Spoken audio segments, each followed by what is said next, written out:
Class 7 विषय SST में हमने मुगल काल के बारे में अध्ययन कर रहे थे।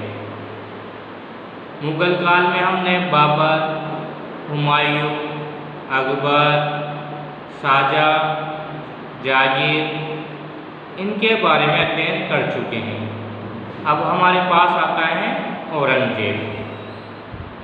औरंगजेब ने शासन किया 1658 से 1707 तक। 1658 से लेकर 1707 तक औरंगजेब ने शासन किया। अपने भाइयों को, औरंगजेब के जो भाई थे दारा शिकोह, औरंगजेब के मध्य जाजव का युद्ध हुआ। उसने अपने भाइयों को पराजित करके औरंगजेब के नाम से दिल्ली का शासक बना। इसको आलमगीर के नाम से जाना जाता है। आलमगीर के नाम से किसे जाना जाता है? औरंगजेब को जाना जाता है।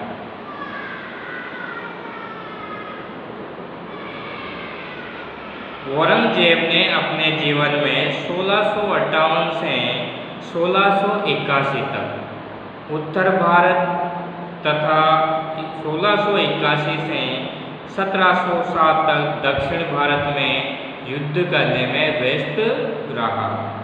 औरंगजेब ने बंगाल के गवर्नर को पूर्व में विजय के लिए भेजा।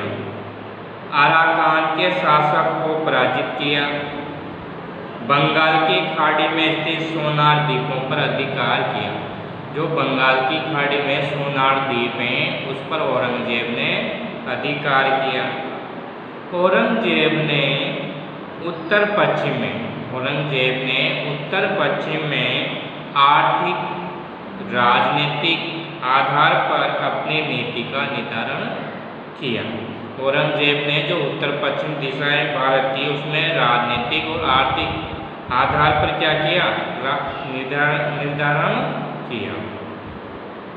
मुगलों के लिए अफगान जातियां प्रारंभ से ही समस्या और संकट उत्पन्न कर रही थी। जो अफगान जातियां थी, अफगानिस्तान के जो रहने वाले लोग थे, वह क्या कर रहे थे? औरंगजेब से संघर्ष करते थे। तो इनसे औरंगजेब क्या था? परेशान था। 1667 में यूसुफजाइयों तथा 1674 में अफरीदियों का दमन किया। औरंगजेब ने 1666-67 में यूसुफजाई एक जाति है यूसुफजाई से विद्रोह किया। 1674 में अफरीदियों से का दमन किया। जोधपुर के राजपूतों ने 1689 में विद्रोह कर दिया, जिसे कठोरतापूर्वक दबाया गया। मेवाड़ को भी तहस-नहस कर दिया। औरंगजेब ने जोधपुर के साथ संघर्ष किया, मेवाड़ के साथ संघर्ष कर दिया। मुगलों के बीच औरंगजेब की मृत्यु 1707 में होती है। औरंगजेब की मृत्यु क्या होती है? 1707 में होती है। लगातार संघर्ष चला। नारनौल स्थान है हरियाणा में। नारनौल के सतनामियों के विद्रोह का भी दमन किया था। नारनौल के जो सतनामी जाति थी उन्होंने औरंगजेब के विरुद्ध विद्रोह खड़ा कर दिया था। इधर जाट जो जाति है, इन्होंने मथुरा के जमींदार था गोकुल। मथुरा का जमींदार कौन था? गोकुल था। जो जाट था उसने विद्रोह कर दिया औरंगजेब के खिलाफ। 1691 में उसने जीत लिया। औरंगजेब के लिए समस्या पैदा करते रहे बुंदेलखंड के राजपूत भी चंपत राय। बुंदेलखंड का राजपूत शासक कौन था? चंपत राय था। तथा उसके पुत्र थे छत्रसाल के नेतृत्व में मुगलों ने संघर्ष किया। पूर्वी मालवा में एक स्वतंत्र राज्य का निर्माण किया। औरंगजेब ने सिखों पर भी अनेक जुल्म किए थे। जो सिख थे, गुरु नानक रहे, उन पर भी औरंगजेब ने अत्याचार किए। 90 गुरु हैं तेग बहादुर। सिख धर्म में कितने गुरु हुए थे? 10 गुरु हुए थे। प्रथम गुरु थे गुरु नानक, दूसरे थे अंगद, तीसरे थे अमरदास, चौथे थे रामदास, पांचवें थे अर्जुन देव, 6 नंबर के थे हरगोविंद, 7 नंबर के थे हरिकृष्ण, 8वें नंबर के थे हर राय और 9वें नंबर के थे तेग बहादुर और 10वें नंबर के थे आपके गुरु गोविंद सिंह।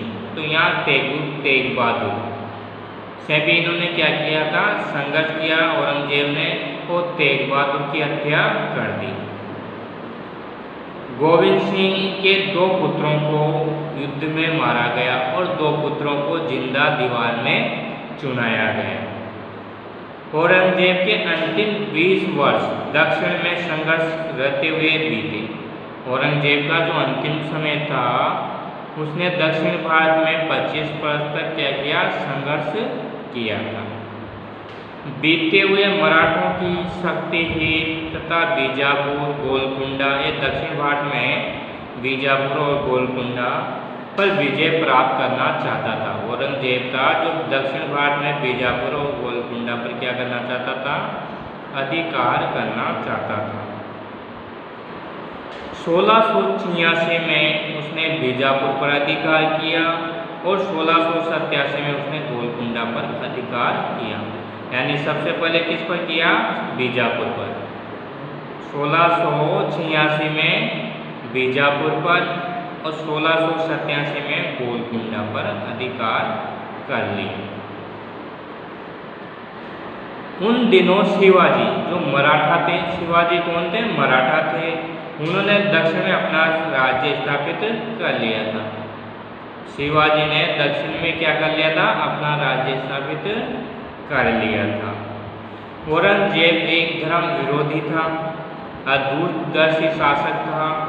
अपनी नीतियों से उसने मुगल साम्राज्य के पतन को आमंत्रित किया था। औरंगजेब की दक्षिण की नीति का परिणाम क्या हुआ? दक्षिण भारत में जो गया हुआ तो उसके क्या परिणाम सामने निकल कर आते हैं? औरंगजेब तथा मुगल साम्राज्य के लिए दक्षिण कब्रिस्तान साबित हुआ। औरंगजेब के लिए दक्षिण भारत के जो आक्रमण किए वो किसके रूप में सामने आए? कब्रिस्तान के रूप में सामने आए। जिस कारण औरंगजेब की मृत्यु के बाद मुगल साम्राज्य का धीरे धीरे पतन हुआ।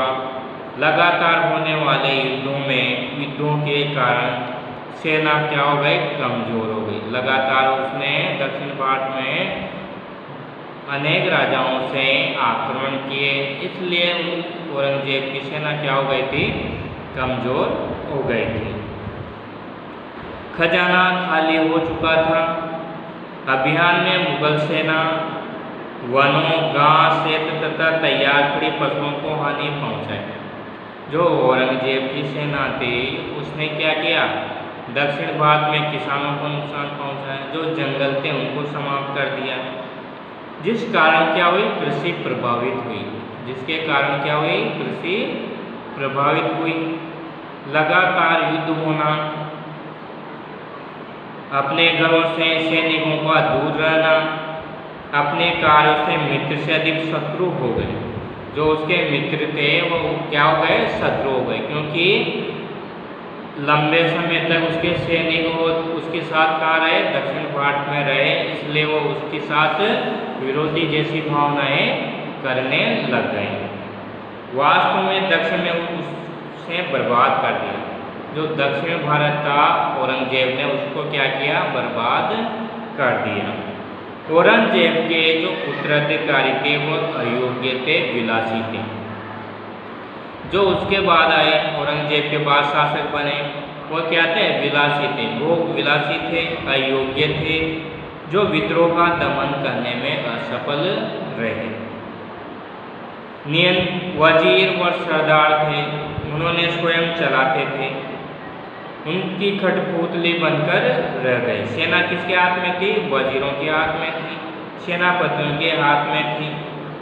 प्रसिद्ध जो नादिर शाह आया भारत में, वह मयूर सिंहासन और कोहिनूर हीरा को लूट कर ले गया अपनी साथ। मराठों की उन्नति का अवसर मिला। मराठे अब धीरे धीरे मुगलों के बाद क्या होने लगे, शक्तिशाली होने लगे थे। विश्व अहमद शाह अब्दाली के आक्रमण के लिए रास्ता साफ हो गया। 1747 से 1767 तक भारत पर 7 आक्रमण हुए। धीरे धीरे औरंगजेब के बाद उसके जो योग्य शासक थे, अयोग्य शासक थे, कमजोर विलासी भोग विलासी शासक थे, इनको देखकर जो बाहर के आक्रमणकारी थे उन्होंने भारत पर आक्रमण किया। भारत में धीरे धीरे दूसरे शासकों ने शासन करना प्रारंभ कर दिया। इसके बाद हम कल वाली क्लास में पढ़ेंगे मुगल कालीन प्रशासन तथा संस्कृति के बारे में।